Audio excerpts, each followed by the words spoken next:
लोक म्हणतात नाही गाव पहिलं खराब होतं, आता गाव चांगलं झालं. गाव नाही चांगलं झालं, आता दूरकरी चांगलं झाले, गाडी बरोबर रस्ते असतात.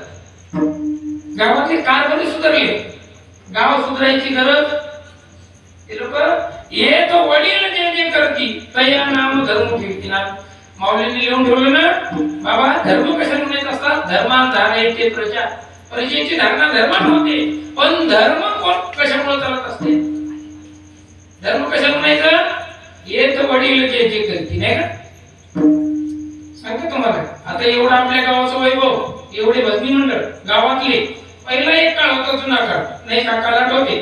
आपल्या गावात टाळ वाजवण्यासाठी दुसऱ्या गावाचा माणूस शिकवायला होता, असं सांगतात नाही का. एवढं कशामुळे झालं? तुम्ही म्हणतात तुम्ही शहाणे म्हणून, आम्ही शहाणे म्हणून नाही, त्याने ते शिकवलं म्हणून नाही का. एखादा माणूस सांगतो मी 10चा उतार करतो कापसाचा, 10चा उतार तो काढायला शेत बापानं ठेवलं म्हणून नाही का. कारण धर्म टिकण्यासाठी धर्मान धारायचे प्रजा, प्रजेची धारणा धर्मामुळेच होत असते. आपलं गाव म्हणून लय तर बोलणार नाही मी, कारण गावात कसं असते मग दोनदा लाईन गेली त्या लोकांनी केली का दुश्मनांना वाटते मनात शंका नाही का असं.